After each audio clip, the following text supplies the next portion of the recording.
Hey guys, welcome to Y&R Daily Update YouTube channel. Today's topics: The Young and the Restless. Spoilers, Thursday's full episodes. July 31st, 2025. The winds in Genoa City were shifting.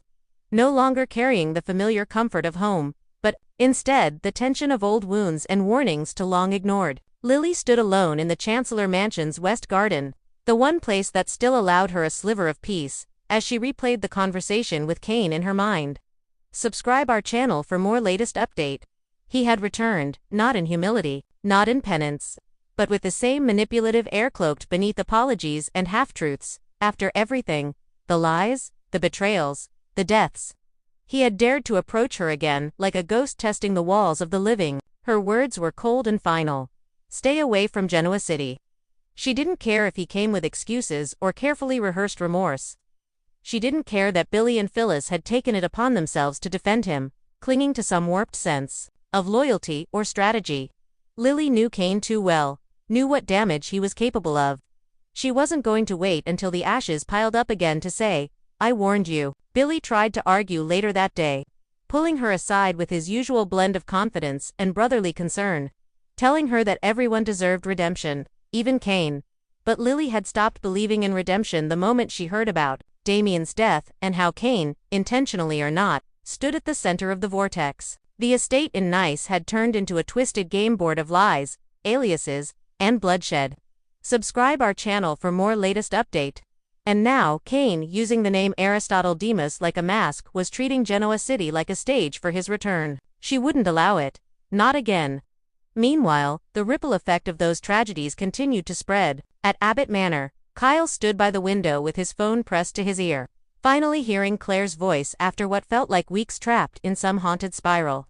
Her voice was soft but heavy, already weighed down by a fresh wound. "Are you still at the castle?" she asked, and Kyle, unable to lie, gave a bitter laugh. "It's not a castle anymore. It's turned into the haunted house of Kane Ashab." He didn't want to tell her how suffocating it felt inside those walls now, how even the shadows seemed to whisper secrets. He didn't want to admit he hadn't been able to reach anyone. Not Claire, not Victoria, not even Jack. Whatever connection to the outside world had once existed in Nice had been swallowed by deception. And then Claire's voice cracked. "Cole didn't make it. My father died." Kyle's heart sank, the weight of it almost unbearable. "I wish I could hug you right now," he said, barely above a whisper. "When is the funeral?" There was silence. And then Claire responded, "They're planning something small for today." As soon as the call ended, Claire stood in silence, her phone limp in her hand.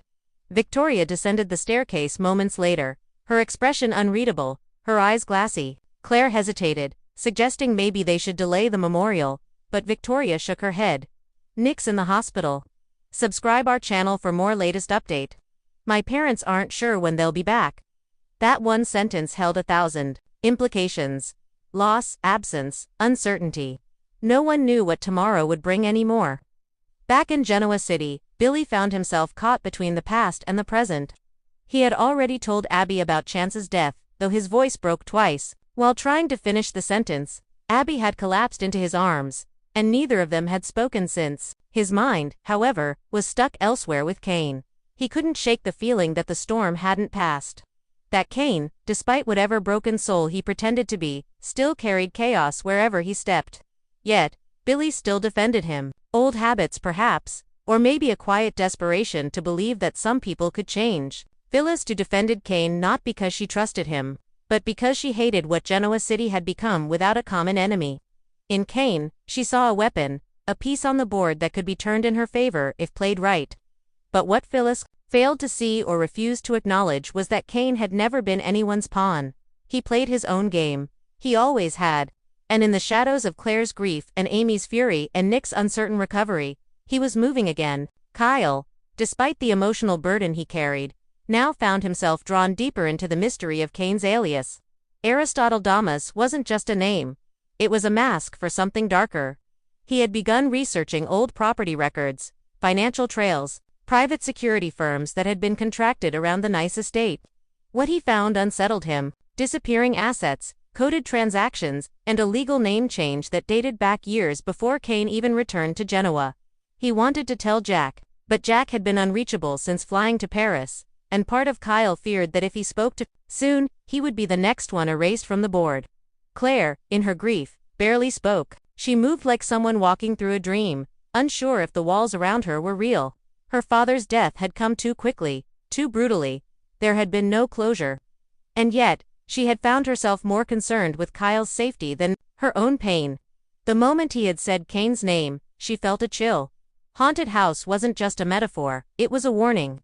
She feared what Kane might still be hiding inside those walls. Lily, meanwhile, reached out to Victor. She wasn't one to call in favors easily, but this time she did. She asked him to keep an eye on Kane, to block his influence, to make sure he didn't find a way back into the corporate circles of Genoa City under another false name. Victor didn't give her a direct answer, but his silence was enough to know he would take it seriously. At the hospital, Nick remained unconscious. His stabbing had left him in critical condition, and though the worst had passed, his family still hovered at the edge of panic. Sharon stayed by his side every day, holding his hand, whispering promises, though she didn't know if he could hear her. The doctors said time would tell. What they didn't say was whether the trauma of it all would erase more than memories. Phyllis visited once briefly. She left a bouquet and a note, but said nothing to Sharon. Some wounds didn't heal with words. And now, as the sun began to set across both countenances, a strange sense of inevitability settled over everyone. Claire dressed in black. Victoria stood beside her, stoic, but shattered. Kyle sat in silence, phone in hand, his mind churning through every word he hadn't said to his father, to Claire, to Summer. Lily drafted a public statement, distancing Chancellor Winters from all dealings related to D's Global. Billy and Phyllis exchanged glances that said more than words ever could. Amy, still in France, lit a single candle at Damien's grave and whispered to the wind. Carter would pay. She just hadn't decided when. The players were in motion. The dead were being buried. But the ghosts were just beginning to rise.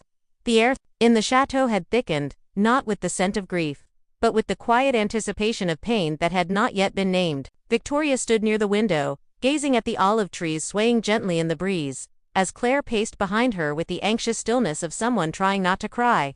The idea of a memorial felt premature to Claire, like naming a tombstone. Before the burial had taken place, she had already said goodbye once to Cole, her father, and that wound was still raw. But doing the same for Damien, so soon, so suddenly, and without the presence of Amy, Lily, or the rest of their tangled circle, felt wrong. So when Nate arrived, she was grateful, but firm. She needed time. She wanted to wait until everyone returned. Too nice.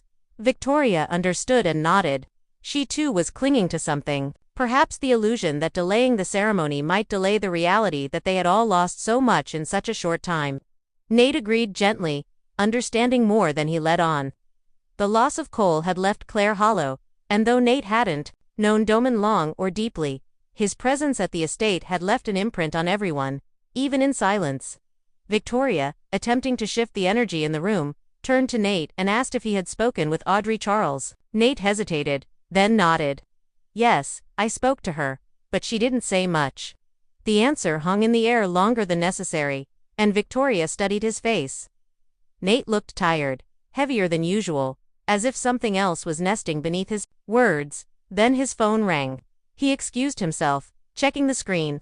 It's Lily, he said, more to himself than anyone else. He stepped outside onto the stone terrace, letting the French sunlight touch his skin, hoping the warmth might soften whatever was coming. Can you talk somewhere private? Lily's voice was strained, almost fragile. Nate's instincts bristled.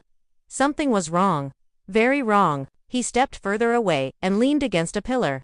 I'm alone, what's going on? Her words came slowly, as if each one was a weight being dragged through water. I heard something about Kane. That he's going by the name Damas now. Is it true?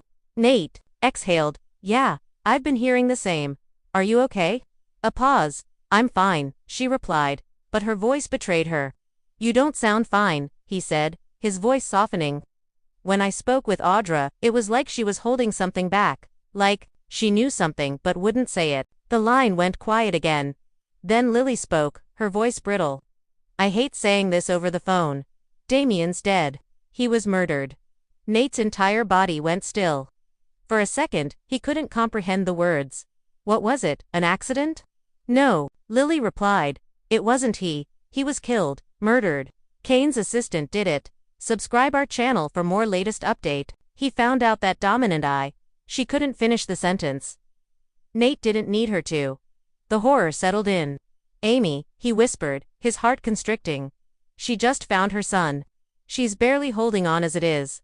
This will destroy her. He closed his eyes, pressing his fingers against his temple, overwhelmed by the weight of it all.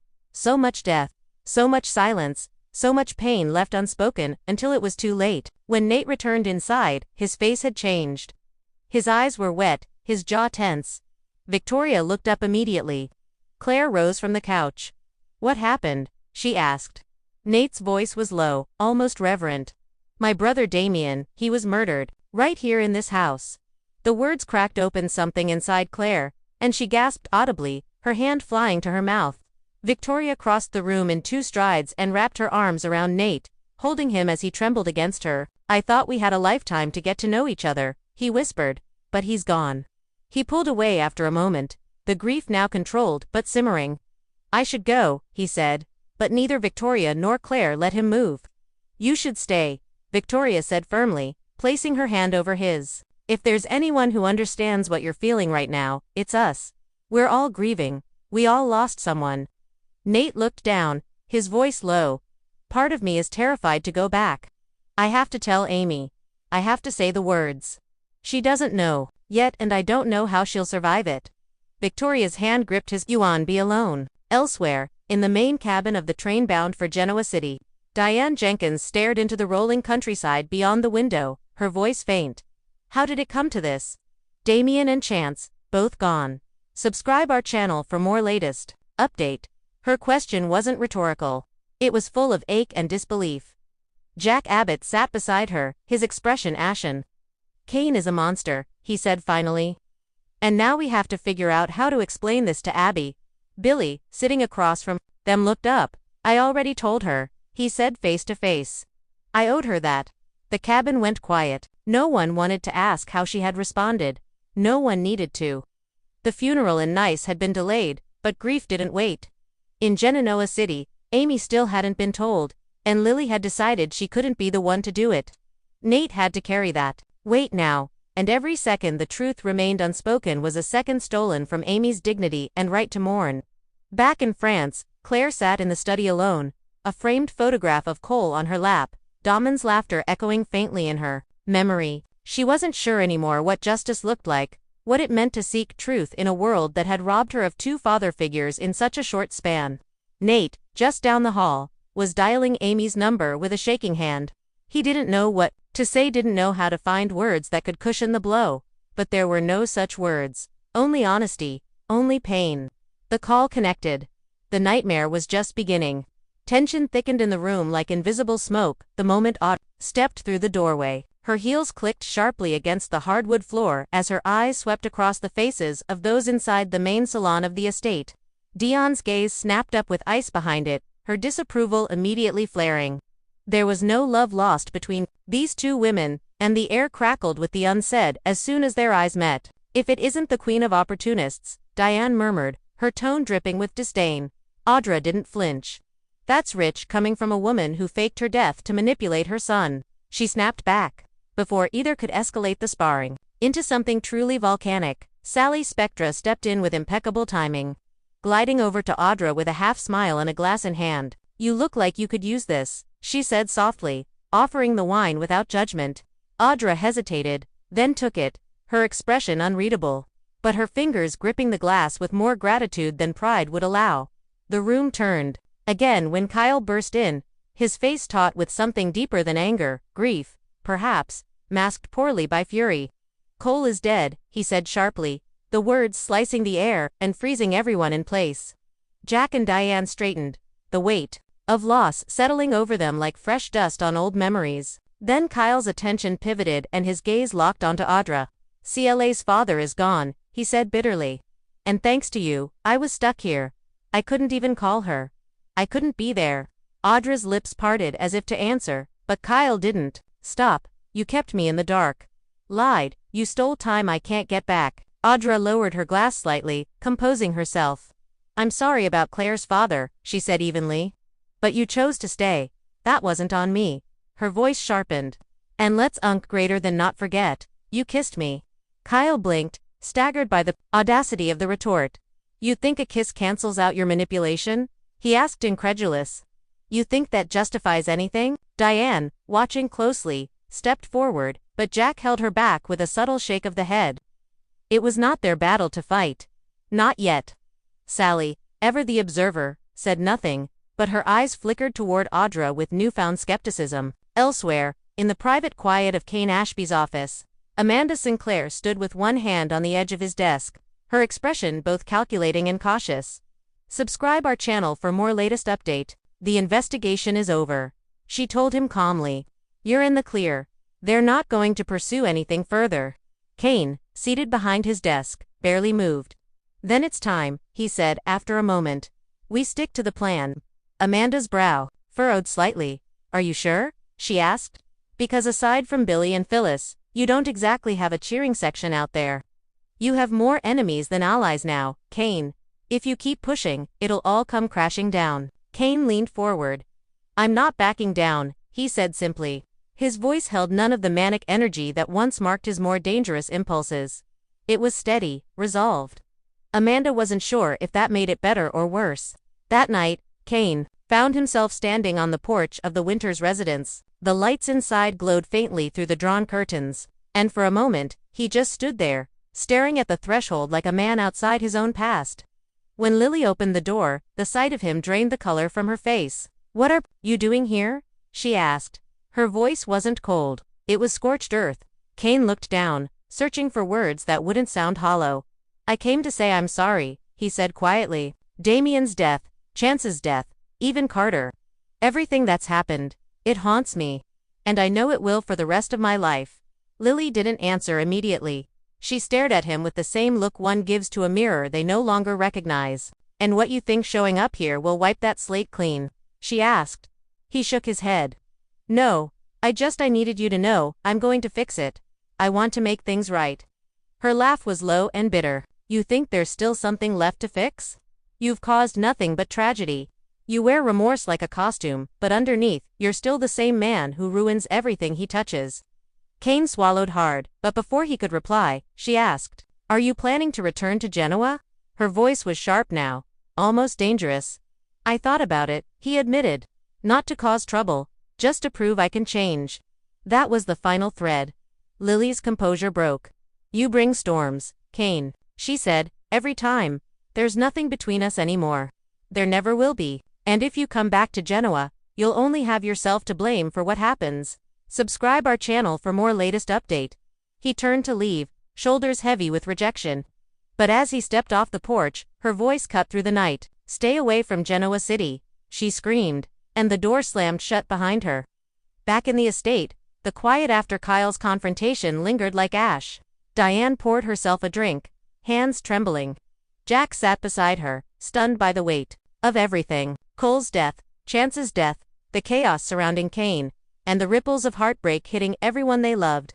How did it all go so wrong? Diane asked, her voice hollow. Jack had no answers. Only a terrible understanding that some names, Damien Chance Ale, would now be spoken only in past tense, woven into the legacy of grief that Genoa City never seemed to escape. Let me know when you're ready to continue. The next chapter could involve Amy receiving the news from Nate, Phyllis making a bold move, Claire confronting Audra, or the deepening war between Lily and Kane as he tries to re-enter the city despite her warning. Hoi Chat GPT. Subscribe our channel for more latest update.